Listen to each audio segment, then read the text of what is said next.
Technology moves fast.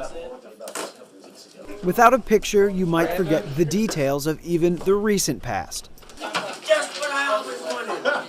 They really feel like it will make their job much easier.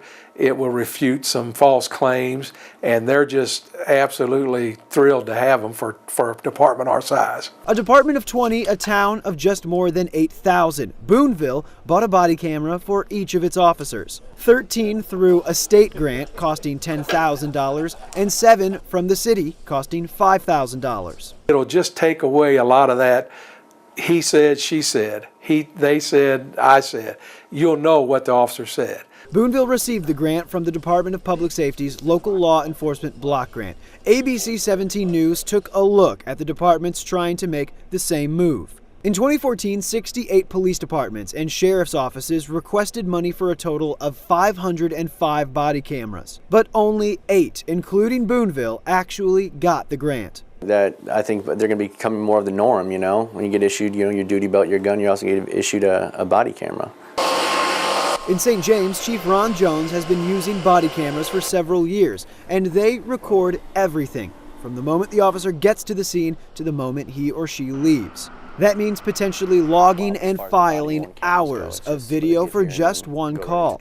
I think the opportunity for us to be able to go through that, whether it be 2 or 3 hours of footage, so we're more detailed in our report and our investigations, is much better than the downfall. We have to sit here for a couple extra hours and do that. But in some instances, there's discretion on hitting record. If a person absolutely won't talk to us on camera, but they're a witness to a crime, then we're definitely going to turn the camera off and talk to them. So the citizens have some control over that. We would prefer to have it on every time, but we know there's going to be instances where we have to have some discretion to turn it off to get the information. In Jefferson City, lawmakers have filed 5 bills that would require police to have body cameras. None has received a public hearing, but yesterday, one Senate bill that would keep video recordings from public records requests did.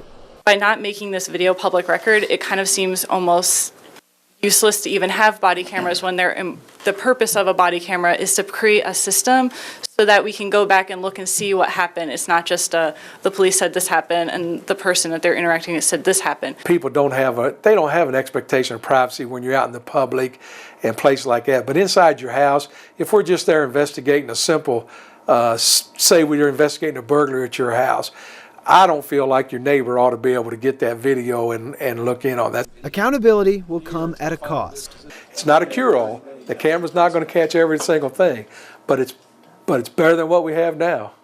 Boonville, St. James, and others are part of a movement, one that agrees on the benefits of recorded interactions, but one that is still deciding its rules.